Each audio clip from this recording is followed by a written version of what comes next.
Hi ಗೆಳೆಯರೇ, ನಾನು ಸೋಮು.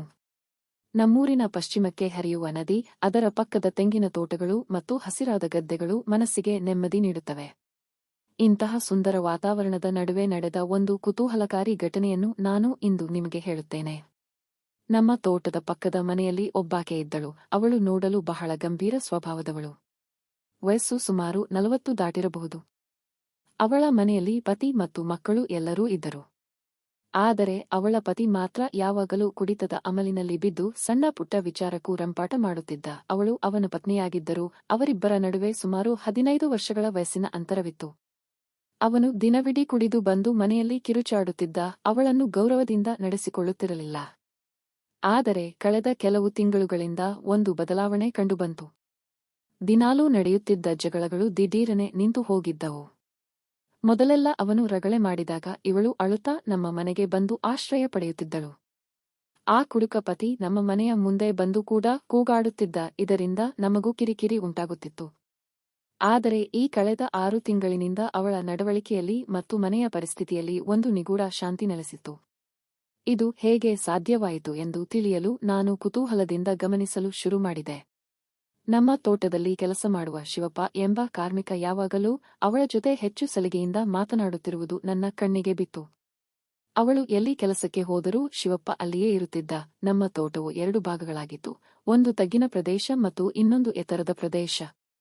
ತೋಟದ ದಟ್ಟವಾದ ಮರಗಳ ನಡುವೆ ಕೆಲಸ ಮಾಡುವಾಗ ಅವಳ ಸೀರೆ ಅಥವಾ ಬಟ್ಟೆ ಸ್ವಲ್ಪ ಅತ್ತ ಇತ್ತ ಸರಿದರೂ ಶಿವಪ್ಪ ಅದನ್ನೇ ದಿಟ್ಟಿಸಿ ನೋಡುತ್ತಿದ್ದ. ಅವಳಿಗೆ ಇದು ತಿಳಿಯುತ್ತಿತ್ತು. ಆದರೂ ಅವಳು ಏನೂ ಅರಿಯದವಳಂತೆ ಸುಮ್ಮನೆ ಕೆಲಸದಲ್ಲಿ ಮಗ್ನಳಾಗಿರುತ್ತಿದ್ದಳು. ಇದೆಲ್ಲವನ್ನೂ ನೋಡುತ್ತಿದ್ದ ನನಗೆ ಏನೋ ನಡೆಯುತ್ತಿದೆ ಎಂಬ ಅನುಮಾನ ಬಲವಾಯಿತು. ಈ ರಹಸ್ಯದ ಹಿಂದಿನ ಸತ್ಯ ತಿಳಿಯಲು ನಾನು ಸರಿಯಾದ ಸಮಯಕ್ಕಾಗಿ ಕಾಯುತ್ತಿದ್ದೆ. ಅಂದು ಒಂದು ದೊಡ್ಡ ಹಬ್ಬದ ದಿನ. ಕೆಲಸದವರಿಗೆ ರಜೆ ನೀಡಲಾಗಿತ್ತು. ನಾನು ಕೇವಲ ಪಂಪ್ ಸೆಟ್ ನೋಡಲು ತೋಟಕ್ಕೆ ಹೋಗಿದ್ದೆ. ನಾನು ನೀರು ಹಾಯಿಸಲು ನಮ್ಮ ಹಳೆಯ ಪಂಪ್ ಹೌಸ್ ಬಳಿ ಹೋದಾಗ ಅದರ ಬಾಗಿಲು ಒಳಗಿನಿಂದ ಲಾಕ್ ಆಗಿತ್ತು. ಸಾಮಾನ್ಯವಾಗಿ ಯಾವಾಗಲೂ ತೆರೆದಿರುತ್ತಿದ್ದ ಆ ಹಳೆಯ ಶೆಡ್ ಯಾಕೆ ಮುಚ್ಚಿದೆ ಎಂದು ನನಗೆ ಆಶ್ಚರ್ಯವಾಯಿತು. ನಾನು ಹತ್ತಿರ ಹೋದಾಗ ಒಳಗಿನಿಂದ ಪಿಸುಮಾತುಗಳು ಕೇಳಿಸಿದವು. ಕುತೂಹಲ ತಡೆಯಲಾರದೆ ನಾನು ತಗಡಿನ ಸಣ್ಣ ರಂಧ್ರದ ಮೂಲಕ ಇಣುಕಿ ನೋಡಿದೆ. ಅಲ್ಲಿ ಕಂಡ ದೃಶ್ಯ ನನ್ನನ್ನು ಬೆಚ್ಚಿ ಬೀಳಿಸಿತು. ಪಕ್ಕದ ಮನೆಯ ಆ ಮಹಿಳೆ ಮತ್ತು ಶಿವಪ್ಪ ಅಲ್ಲಿ ಕುಸ್ತಿ ಪಂದ್ಯದಂತೆ ಒಬ್ಬರ ಮೇಲೊಬ್ಬರು ಬಿದ್ದಿದ್ದರು. ಶಿವಪ್ಪ ಗಟ್ಟಿಮುಟ್ಟಾದ ಆಳು. ಅವಳು ಹಸಿವಿನಿಂದಿದ್ದಂತೆ ಅವನನ್ನು ಅಪ್ಪಿಕೊಂಡಿದ್ದಳು. ಅವರ ಆ ಆಟ ಸರಿಸುಮಾರು 10 ನಿಮಿಷಗಳ ಕಾಲ ನಡೆಯಿತು.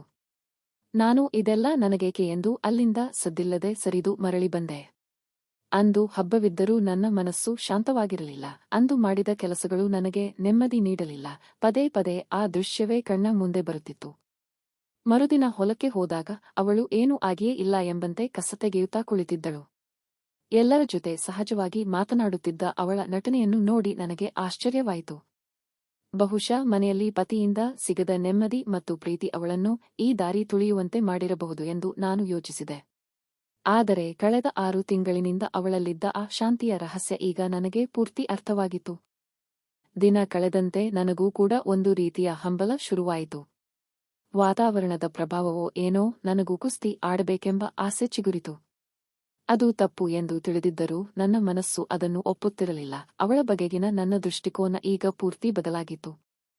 ಮನಸ್ಸಿನ ಸಹಜ ಬಯಕೆಗಳು ನನ್ನನ್ನು ಕಾಡತೊಡಗಿದ್ದವು. ಒಂದು ದಿನ ಅವರು ಮತ್ತೆ ಅದೇ ಪಂಪ್ ಹೌಸ್ನಲ್ಲಿ ಸೇರಿದ್ದಾಗ ನಾನು ಈ ಬಾರಿ ಹಿಂದೆ ಸರಿಯಲಿಲ್ಲ. ನಾನು ಹೋಗಿ ಬಾಗಿಲನ್ನು ಬಲವಾಗಿ ತಟ್ಟಿದೆ. ಶಿವಪ್ಪ, ಬಾಗಿಲು ತೆಗೆ ಎಂದು ಕೂಗಿದೆ. ಒಳಗಿನಿಂದ ಯಾವುದೇ ಪ್ರತಿಕ್ರಿಯೆ ಬರಲಿಲ್ಲ. ನೋಡಿ, ನಾನೇ ಮಾಲೀಕ ಬಂದಿದ್ದೀನಿ. ಬಾಗಿಲು ತೆಗೆಯದಿದ್ದರೆ ಎಲ್ಲರನ್ನೂ ಕರೆಯುತ್ತೇನೆ ಎಂದು ಎಚ್ಚರಿಕೆ ನೀಡಿದೆ. ಆಗ ತಣ್ಣಗೆ ಒಳಗಿನಿಂದ ಸದ್ದು ಕೇಳಿಸಿತು. ನಾನು ನನಗೆಲ್ಲ ಗೊತ್ತು, ಹೆದರಬೇಡಿ ಎಂದು ಸಮಾಧಾನಪಡಿಸಿದೆ. ಅವರು ಹೆದರುತ್ತಾ ಹೊರಬಂದರು. ಅವಳ ಮುಖದಲ್ಲಿ ಭಯ ಮತ್ತು ಬೆವರಿನ ಹನಿಗಳಿದ್ದವು. ಶಿವಪ್ಪ ತಲೆ ತಗ್ಗಿಸಿ ನಿಂತಿದ್ದ. ನಾನು ಅವರಿಬ್ಬರನ್ನು ನೋಡಿ ಹೇಳಿದೆ, ನೋಡಿ, ನಿಮ್ಮ ಖಾಸಗಿ ವಿಷಯಕ್ಕೆ ನಾನು ಅಡ್ಡಿ ಮಾಡಲ್ಲ. ಆದರೆ ಹೀಗೆ ತೋಟದಲ್ಲಿ ಎಲ್ಲೆಂದರಲ್ಲಿ ಮಾಡುವುದು ಸರಿಯಲ್ಲ. ಯಾರಾದರೂ ನೋಡಿದರೆ ನಿಮ್ಮ ಮರ್ಯಾದೆ ಜೊತೆಗೆ ನನ್ನ ತೋಟದ ಹೆಸರು ಹಾಳಾಗುತ್ತದೆ. ಇಲ್ಲಿ ಈ ಆಟ ಆಡಬೇಡಿ, ಬೇರೆ ಎಲ್ಲಾದರೂ ಹೋಗಿಯೇ ಎಂದು ಖಡಕ್ಕಾಗಿ ಹೇಳಿದೆ. ಅವರು ಸರಿ ಎಂದು ಅಲ್ಲಿಂದ ಹೊರಟರು. ನನ್ನ ಮನಸ್ಸಿನಲ್ಲಿದ್ದ ಒಂದು ಯೋಜನೆಯ ಮೊದಲ ಹಂತ ಯಶಸ್ವಿಯಾಗಿತ್ತು. ಕೆಲವು ವಾರಗಳ ನಂತರ ಶಿವಪ್ಪ ಅನಿವಾರ್ಯ ಕಾರಣಗಳಿಂದ ಕೆಲಸ ಬಿಟ್ಟು ತನ್ನ ಊರಿಗೆ ಹೋದ. ಅವಳು ಈಗ ಒಬ್ಬಂಟಿಯಾಗಿದ್ದಳು, ಆದರೆ ಕೆಲಸಕ್ಕೆ ಎಂದಿನಂತೆ ಬರುತ್ತಿದ್ದಳು. ನಾನು ಅವಳ ಗಮನ ಸೆಳೆಯಲು ಪ್ರಯತ್ನಿಸುತ್ತಿದ್ದೆ. ಒಂದು ದಿನ ಹೊಲದ ಮೂಲೆಯಲ್ಲಿ ಅವಳು ಕೆಲಸ ಮಾಡುತ್ತಿದ್ದಾಗ ನಾನು ನೇರವಾಗಿ ಅವಳ ಬಳಿ ಹೋದೆ. ಅವಳ ಬಟ್ಟೆಗಳು ಕೆಲಸದ ಒತ್ತಡಕ್ಕೆ ಸರಿಯಾಗಿರಲಿಲ್ಲ. ನಾನು ಅವಳ ಕಣ್ಣಲ್ಲಿ ಕಣ್ಣಿಟ್ಟು ಮಾತು ಶುರು ಮಾಡಿದೆ. ಶಿವಪ್ಪ ಹೋದ ಮೇಲೆ ಹೇಗಿದ್ದೀರಾ ಎಂದು ಕೇಳಿದೆ. ಅವಳು ಚೆನ್ನಾಗಿದ್ದೀನಿ ಎಂದಳು, ಆದರೆ ಅವಳ ಕಣ್ಣುಗಳಲ್ಲಿ ಅದೇ ಹಂಬಲವಿತ್ತು. ಶಿವಪ್ಪ ನೀಡುತ್ತಿದ್ದ ಆ ಕುಸ್ತಿ ಯ ಸುಖ ಅವಳಿಗೆ ಈಗ ಬೇಕಿತ್ತು ಎಂಬುದು ನನಗೆ ಸ್ಪಷ್ಟವಾಯಿತು. ಹೀಗೆ ದಿನಗಳು ಉರುಳಿದವು. ಒಂದು ದಿನ ನಾನು ಅವಳ ಮನೆಯ ಹಿತ್ತಲಿಗೆ ಹೋದಾಗ ಅವಳು ಬಟ್ಟೆ ತೊಳೆಯುತ್ತಿದ್ದಳು. ಬಾಗಿಲು ಅರ್ಧ ತೆರೆದಿತ್ತು. ಅವಳ ಸೌಂದರ್ಯವು ಅಂದು ಹೊಸದಾಗಿ ಕಂಡಿತು. ನಾನು ದಿಟ್ಟಿಸಿ ನೋಡುವುದನ್ನು ಕಂಡ ಅವಳು, ಏನು ಸೋಮು, ಅಷ್ಟೊಂದು ಆಳವಾಗಿ ಏನು ನೋಡ್ತಾ ಇದ್ದೀಯಾ ಎಂದು ಕೇಳಿದಳು. ನಾನು ತಡಬಡಾಯಿಸುತ್ತಾ, ಏನಿಲ್ಲ, ಆ ನಲ್ಲಿಯಿಂದ ನೀರು ಸೋರುತ್ತಿದೆಯಲ್ಲ, ಅದನ್ನೇ ನೋಡ್ತಾ ಇದ್ದೆ ಎಂದೆ. ಅದಕ್ಕೆ ಅವಳು ನಸುನಕ್ಕೂ, ನನಗೆ ಗೊತ್ತು ನೀನು ಏನನ್ನು ನೋಡ್ತಾ ಇದ್ದೀಯಾ ಅಂತ. ಈ ನೀರು ಹೀಗೆ ಸೋರುತ್ತಿದ್ದರೆ ಪ್ರಯೋಜನವಿಲ್ಲ, ಅದಕ್ಕೊಂದು ದಾರಿ ಮಾಡಿಕೊಡಬೇಕು ಅಲ್ವಾ ಎಂದಳು. ಆ ಮಾತಿನಲ್ಲಿದ್ದ ಒಳಾರ್ಥ ನನಗೆ ತಕ್ಷಣ ಅರ್ಥವಾಯಿತು. ಅವಳು ಮುಂದುವರಿದು, ದೂರ ನಿಂತು ನೋಡಿದರೆ ಏನೂ ತಿಳಿಯಲ್ಲ, ಹತ್ತಿರ ಬಂದು ನೋಡಿದರೆ ಮಾತ್ರ ಅದು ಎಷ್ಟು ಆಳವಾಗಿದೆ ಎಂದು ತಿಳಿಯುತ್ತದೆ ಎಂದು ಕೈ ಸನ್ನೆ ಮಾಡಿದಳು. ನಾನು ಆಕೆಯ ಆಹ್ವಾನ ಕಂಡು ಒಂದು ಕ್ಷಣ ಸ್ತಬ್ಧನಾದೆ. ಅಲ್ಲಿಂದ ಸುಮ್ಮನೆ ಮನೆಗೆ ಬಂದರೂ ಅವಳ ಮಾತುಗಳು ಕಿವಿಯಲ್ಲಿ ಮೊಳಗುತ್ತಿದ್ದವು. ಇದಾದ ಕೆಲವು ದಿನಗಳ ನಂತರ ಅವಳ ಮನೆಯವರು ಸಂಬಂಧಿಕರ ಮದುವೆಗೆಂದು ಊರಿಗೆ ಹೋದರು. ಅವಳು ಮಾತ್ರ ಮನೆಯಲ್ಲಿ ಒಬ್ಬಳೇ ಇದ್ದಳು. ರಾತ್ರಿ ಹೊತ್ತು ಭಯವಾಗುತ್ತದೆ ಎಂದು ಅವಳು ನಮ್ಮ ಮನೆಯಲ್ಲಿ ಹೇಳಿದಾಗ ನನ್ನ ಮನೆಯವರು ಅವಳಿಗೆ ಸಹಾಯ ಮಾಡಲು ನನ್ನನ್ನೇ ಅಲ್ಲಿಗೆ ಕಳುಹಿಸಿದರು. ನಾನು ರಾತ್ರಿ ಅವಳ ಮನೆಗೆ ಹೋದಾಗ ಅವಳು ಹಿತ್ತಲಿನಲ್ಲಿ ಕುಳಿತು ಕೆಲಸ ಮಾಡುತ್ತಿದ್ದಳು. ನಾನು ಹತ್ತಿರ ಹೋದಾಗ ಅವಳು, ಬಂದೆಯಾ? ಇಷ್ಟು ದಿನ ಯಾಕೆ ಇಷ್ಟು ಹೆದರಿಕೆ ನಿನಗೆ? ಜೀವನದಲ್ಲಿ ಎಲ್ಲವನ್ನೂ ಅನುಭವಿಸಬೇಕು ಎಂದಳು. ನಂತರ ಅವಳು ನನಗೆ ಆ ಕುಸ್ತಿ ಆಟದ ರಹಸ್ಯಗಳನ್ನು ಮತ್ತು ಆ ಸುಖವನ್ನು ಹೇಗೆ ಪಡೆಯಬೇಕು ಎಂದು ತಿಳಿಸಿಕೊಟ್ಟಳು.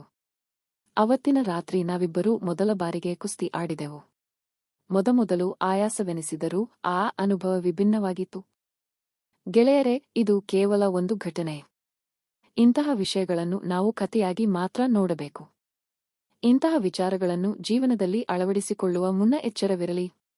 ಸಮಾಜದಲ್ಲಿ ಗೌರವ ಕಾಪಾಡಿಕೊಳ್ಳುವುದು ಬಹಳ ಮುಖ್ಯ. ಕಾಲ್ಪನಿಕ ಕಥೆಗಳು ಬೇರೆ, ವಾಸ್ತವ ಜೀವನವೇ ಬೇರೆ. ನಾವು ಯಾವಾಗಲೂ ಒಳ್ಳೆಯದನ್ನು ಆರಿಸಿಕೊಳ್ಳಬೇಕು. ಈ ಕತೆ ನಿಮಗೆ ಇಷ್ಟವಾಗಿದ್ದರೆ ಲೈಕ್ ಮಾಡಿ ಮತ್ತು ನಮ್ಮ ಚಾನೆಲ್ ಅನ್ನು ಸಬ್ಸ್ಕ್ರೈಬ್ ಮಾಡಿ.